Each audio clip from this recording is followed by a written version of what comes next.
Students, breathing and exchange of gases में आज हम स्टार्ट करेंगे श्वसन की क्रियाविधि। देखिए, श्वसन में अंतः श्वसन एवं बहिश्वसन ये दो क्रियाएं होती हैं। अंतः श्वसन में हम सांस अंदर लेते हैं और बहिश्वसन में सांस को बाहर निकालते हैं। सांस अंदर लेना और बाहर लेने की प्रक्रिया ये तभी हो पाती है जब वायुमंडलीय दाब एवं हमारे फेफड़ों के दाब में कुछ अंतर हो।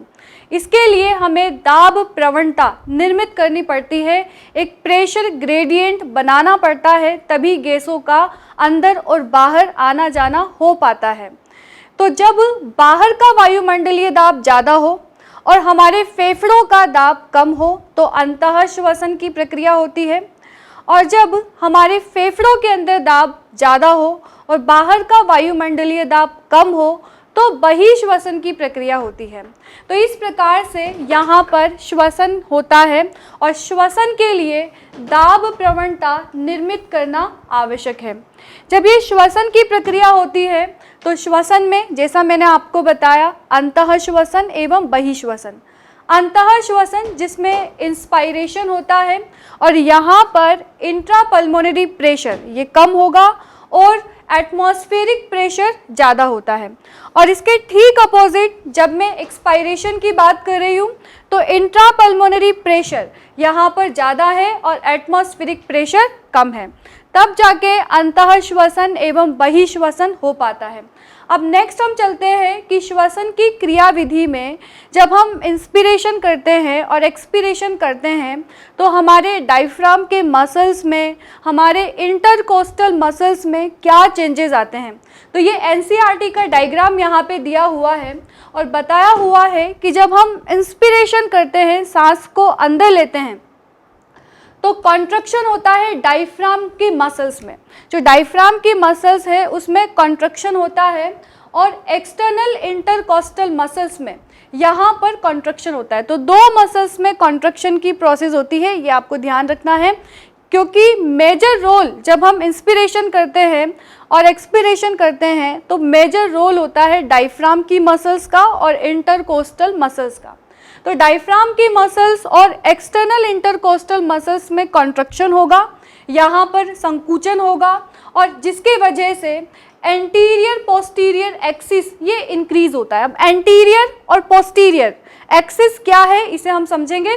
तो देखिए, ये आपके एनसीईआरटी का डायग्राम है, ये आपको पता है, और इसमें बताया हुआ है कि ये हमारा बैक साइड है, मतलब ये डॉर्सल वाला रीजन है और ये हमारा पीछे वाला रीजन है, ठीक है, जहाँ पर आपको रिब्स के बारे में बताया हुआ है। ये हमारी रिब्स है, ठीक है, ये हमारी रिब्स है और यहाँ पर स्टर्नम है, रिब्स है और स्टर्नम है, और ये यहाँ पर रिब केज है, और इसी के साथ ये हमारे लंग्स है और ये है डायफ्राम की मसल्स। तो जब हम इनहेल करते हैं तो यहाँ पर हमारे फेफड़ों का वॉल्यूम इंक्रीज होता है, हमारे लंग का वॉल्यूम इंक्रीज होता है, यहाँ पर फेफड़ों का वॉल्यूम इंक्रीज होगा जब हम इनहेल करेंगे। जब हम इनहेल करते हैं तो क्या चीज़ें होती है इसको हम समझेंगे। तो जब हम इनहेल करते हैं तो हमारा रिब्स एंड स्टर्नम ये ऊपर की तरफ जाता है, जो हमारी उरोस्थी होती है ये कहाँ जाती है, और जो हमारा यहाँ पे रिब्स वाला पार्ट है ये ऊपर की तरफ जाता है। देखो, हम सांस लेते हैं ना, सांस लेंगे तो ये थोड़ा सा हमारा ऊपर की तरफ जाएगा। जब ये हमारा ऊपर की तरफ जाता है तो यहाँ पर ये डायफ्राम की मसल्स में कॉन्ट्रक्शन होता है, ठीक है। तो यहाँ पे यही लिखा हुआ है कि एंटीरियो पोस्टीरियर एक्सिस। एंटीरियो का मतलब कि यहाँ पे ये जो आगे की तरफ है ये एंटीरियो है, एंटीरियो पोस्टीरियर मतलब जो हमारा ये वाला पार्ट है, रिबकेज वाला पार्ट, ये आगे की तरफ जाता है फिर ऊपर जाता है जब हम अंतः श्वसन करते हैं। तो जब हम सांस लेते हैं, जब हम सांस लेंगे, जैसे मैंने यहाँ पे इनहेल किया तो आप देख रहे हो कि यहाँ पे ये एंटीरियो और पोस्टीरियर इस प्रकार से यहाँ पे ये ऊपर की तरफ उठता है, और एक्सटर्नल इंटरकोस्टल मसल्स की वजह से इंक्रीज इन डॉर्सोवेंट्रल एक्सिस। और जब यहाँ पर एक्सटर्नल इंटरकोस्टल मसल्स भी इन्वॉल्व होते हैं तो ये क्या करते हैं, डॉर्सोवेंट्रल एक्सिस को इंक्रीज करते हैं, मतलब पीछे से भी डॉर्सोवेंट्रल एक्सिस का इंक्रीमेंट होता है और जिससे पल्मोनरी वॉल्यूम इंक्रीज होती है। पल्मोनरी वॉल्यूम इंक्रीज होने के बाद में इंट्रा पल्मोनरी प्रेशर डिक्रीज होता है। अगर वॉल्यूम इंक्रीज हुआ तो प्रेशर डिक्रीज हो जाएगा। ये आपको पता है कि अगर वॉल्यूम इंक्रीज है तो प्रेशर डिक्रीज हो जाएगा। तो force air from outside to more into lungs, और इसमें यहाँ पे इंस्पायरेशन की प्रोसेस होगी। तो ये आपको कंप्लीट हुआ स्टूडेंट्स, ये आपका डन हुआ। एक बार फिर मैं आपको बता देती हूँ कि जब इंस्पायरेशन की प्रोसेस होती है तो इंस्पायरेशन में जो हमारे डायफ्राम के मसल्स हैं इनमें कॉन्ट्रैक्शन होता है और उसी के साथ साथ एक्सटर्नल इंटरकोस्टल मसल्स में भी कॉन्ट्रैक्शन होता है।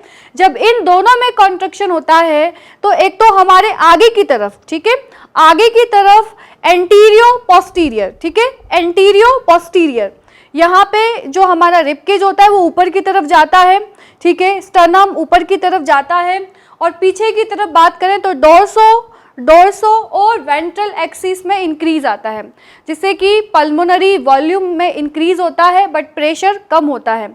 जब हमारा अंदर वाला प्रेशर कम हो जाता है और बाहर का वायुमंडलीय दाब ज़्यादा हो जाता है तो इंस्पायरेशन की प्रोसेस हो पाती है। तो बहुत आसान है, ये डन हुआ आपका। अब हम देखेंगे एक्सपायरेशन कैसे होता है।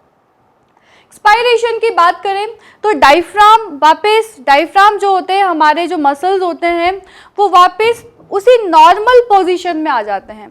तो एक्सपायरेशन में जो भी प्रक्रिया होती है, जो भी जैसे कि यहाँ पे हमारी जो एंटीरियो पोस्टीरियर पोजीशन में चेंज आया तो हमारे लंग्स यहाँ पे जो हमारा रिबकेज था ये ऊपर की तरफ उठा था तो ये वापस नॉर्मल पोजीशन में आ जाएगा।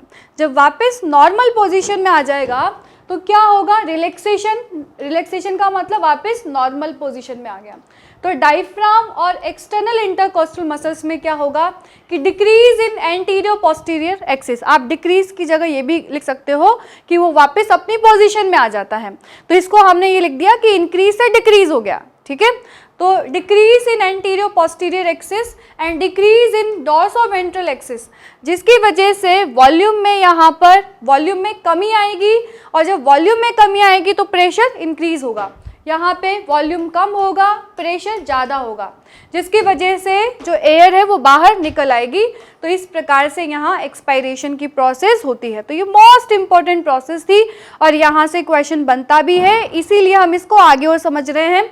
आगे यहाँ पे देखेंगे, ये ध्यान रखना है आप बेसिकली डायफ्राम का ध्यान रखिए कि डायफ्राम जब हम अंतः श्वसन करते हैं, इंस्पायरेशन करते हैं, अंतः श्वसन करते हैं तो डायफ्राम की मसल्स में संकुचन होता है और जब हम बहिश्वसन करते हैं तो डायफ्राम की मसल्स रिलैक्स्ड हो जाती है।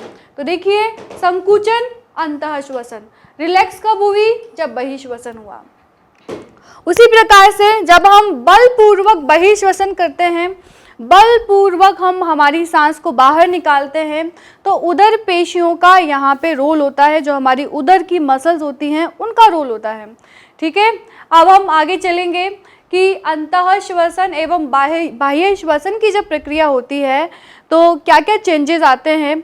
डायफ्राम, अब आप बता सकते हैं कि जब अंतः श्वसन होगा तो डायफ्राम की मसल्स में क्या होगा, संकुचन, बहिश्वसन में क्या होगा, शिथिलन, एक्सटर्नल इंटरकोस्टल मसल्स में क्या होगा, संकुचन, इसमें शिथिलन, पसलियों की गति यहाँ पे बाहर की तरफ, जैसे मैंने बताया ना पसलियाँ बाहर की तरफ आ जाएंगी, है ना। एंटीरियो पोस्टीरियर, मतलब एंटीरियो पोस्टीरियर का मतलब कि एंटीरियो मतलब आगे फिर पोस्टीरियर, या फिर मैं एंटीरियो पोस्टर की जगह आपको समझाने के लिए ये भी बोल सकती हूँ। अगर एंटीरियो पोस्टीरियर में थोड़ा सा आपको कंफ्यूजन होता है तो मैं ये भी कह सकती हूँ कि यहाँ पे अपवर्ड एंड फॉरवर्ड, है ना, एक तो ऊपर की तरफ और आगे की तरफ, तो अपवर्ड एंड फॉरवर्ड मूवमेंट हो रहा है किसका, रिबकेज का, पसलियों का, और यहाँ पे अंदर की तरफ उरोस्थी आगे की तरफ, उरोस्थी कहाँ आती है, आगे की तरफ आती है, और यहाँ पे पीछे की तरफ। डायफ्राम की गति उदर गुहा की तरफ और यहाँ पे डायफ्राम वक्ष गुहा की तरफ। डायफ्राम की आकृति जब हम श्वसन करते हैं तो चपटी हो जाती है मसल्स, लेकिन जब हम बहिश्वसन करते हैं तो उस दौरान ये डॉम शेप होती है, गुंबदाकार होती है नॉर्मल पोजीशन बहिश्वसन की प्रक्रिया में। तो नॉर्मली ये डॉम शेप होती है, इसको डायग्राम से भी अभी आगे बताएंगे। तो डायग्राम भी देख लीजिए साथ ही साथ आप कि किस प्रकार से ये डॉम शेप होती है। तो पीछे डायग्राम है यहाँ पे, ये देखिए, ये देखिए। तो एक्सपायरेशन में ना ऐसी डॉम शेप ही होती है, डॉम शेप आपको दिखाई दे रहा है, लेकिन जब इंस्पिरेशन की प्रोसेस होती है तो ये कॉन्ट्रैक्ट होके थोड़ी सी चपटी हो जाती हैं ये मसल्स। क्लियर? चलिए, वक्ष गुहा का आकार, तो आपको पता है कि वक्ष गुहा का आकार बढ़ता है जब इंस्पिरेशन करते हैं और जब एक्सपायरेशन होता है तो घटता है। फुफ्फुस जो फेफड़े हैं वो फैल जाते हैं, यहाँ पे पिचक जाते हैं। अंतरकूपीकीय दाब में वृद्धि यहाँ पे कम हो जाता है, अंतरकूपीकीय दाब कम होता है। वायुमंडलीय दाब ज़्यादा होता है तभी तो इनहेलेशन होता है, ठीक है, और यहाँ पे बढ़ जाता है। वायु की गति वातावरण से, वायुमंडल से फुफ्फुस की तरफ होती है और यहाँ पे उल्टी, फुफ्फुस से वायुमंडल की तरफ। यहाँ पे समय की बात करें तो ये इम्पॉर्टेंट है, इसमें 2 सेकंड जब हम सांस लेते हैं तो अंतःश्वसन की प्रक्रिया में, अंतःश्वसन की प्रक्रिया में देखिए 2 सेकंड लगते हैं। अंतःश्वसन की प्रक्रिया में 2 सेकंड लगते हैं, बहिश्वसन की प्रक्रिया में 3 सेकंड लगते हैं। अंतःश्वसन की प्रक्रिया ये सक्रिय प्रक्रिया है, लेकिन बहिश्वसन अपने आप होता है, नॉर्मल है, पैसिव है, ठीक है, निष्क्रिय प्रक्रिया है।